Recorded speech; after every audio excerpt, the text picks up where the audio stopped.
Later that night, Terry went to bed with a sponge wrapped around his neck to capture the goo. His arms were crossed and he stared defiantly out at the bedroom. He didn't want to sleep with his back to Corvo because he would be embarrassed if his sponge leaked. They had avoided each other all day and Terry had to keep ducking into water to keep the goo from taking over his frame again. Corvo sighed as he donned his nightshirt. "Are you still upset?" Terry gave a mock happy expression and sarcastically replied, "No, you couldn't tell." Corvo buttoned his top button. "Good. You will recover quicker." Terry stuck his tongue out. "You could have been nicer." He agreed. "I'm sorry, but backpedaled. You could have made your way outside by yourself, though." Corvo met his partner's angry stare. Terry huffed. "The replicants were throwing paper planes at me. Their defense system was too strong. I couldn't get past." Corvo rolled his eyes. "Here, just." He paused to look around the room. "Roll over. I know it must be a pain." Corvo had no experience with this sickness, but he didn't want Terry to still be upset. A deeper part of him worried that he was right as well, that he would never get it. Terry flipped over and crossed his arms. "Why do you want me to fish away?" "Because I'm gross." He felt gross. It was embarrassing enough to be sick from happiness, let alone stick to everything like gum. And everything he ate just tasted like sugar, and Pupa wouldn't stop jumping on him, and the neighbors probably saw him get sprayed, and everything was ass.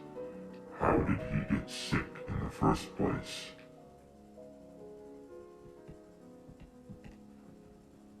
He pouted, but his shoulders shot up when he felt Corvo remove the strap and sponge from his neck.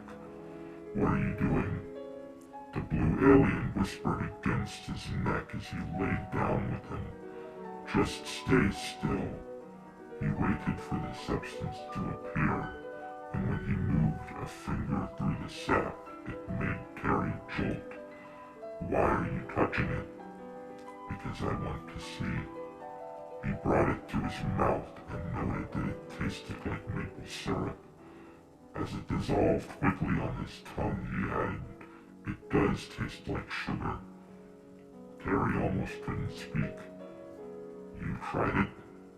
Corvo then tentatively ran his tongue against his partner's damp skin, sliding it up the side and back down again. Terry felt himself tense up and his body felt warm. "What are you doing?" Corvo looked for the sugary substance and lapped it up slowly. "I'm helping." The arousing warm wet mouth sounds were definitely not helping. Terry began to hyperventilate and attempted to calm the reaction by digging his fingers into his arms. "Thanks, but, how does this help?" Corvo delicately gripped Terry's hips and sighed. "Terry, do you want to wear the sponge the whole time?" "No, mainly because it got itchy." "Thanks, then." "It's fine." Corvo continued to lick his partner and flatten his tongue against the sensitive skin. Terry bit his lip and pulled his shirt down over his crotch, his fingers tightening over the material. He mewed lightly as the firm but gentle motions began to stir something in him. He breathed heavily. "When I got this before," he swallowed. "My life partner didn't even do this." He immediately regretted bringing that up and felt a whole new kind of embarrassed. Corvo's hands felt heavy on him and seemed to twitch a little. They should have. He then sucked loudly on the sugary pores and tightened his grip. Terry excited cry. His blue partner had always been a source of comfort and joy, but this was new. It hadn't been too long since he had laid with a human, or anyone really. His head lolled as Corvo's tongue continued to lick and spread across his neck. His back arched, and he couldn't help the moan that escaped him as Corvo hummed against his neck.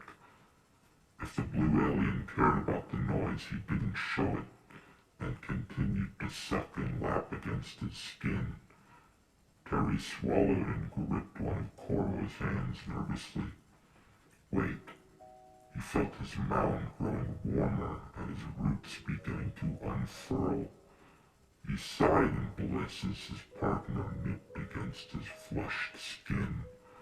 Wait. He shook as his roots began to uncurl and press against the fabric of his pajama pants. It feels good, but, Terry flushed a deep sea green as he heard the blue alien loudly lick his lips. There was a sudden knock on the door, and Corvo sat up in bed abruptly to address it. Yes, Terry gasped loudly and brought the covers over himself and hid in shame, curling his legs in. Yemulak replied from the other side, "There's a raccoon on the roof again. Can Jesse and I go catch it?" Corvo was remarkably even-toned. "No, you have school tomorrow. Wait for the weekend."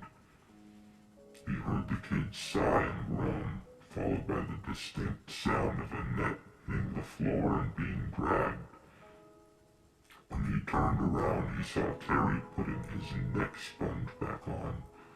The green alien then drew the covers up over his head again and stated, "Well, good night." Terry then lay wide-eyed at the wall, waiting for his body and squirming roots to calm down. Humans usually loved their roots. Their openings loved the multiple stimulation, as did their stiff male organs. But being touched by Corvo was completely new, a fellow Schlorpian as well after all this time, but he wasn't sure if that reaction was something his partner had planned. Corvo stood up and rolled his chin. "I'll shower then. Good night." He licked his teeth and still tasted the sugary substance.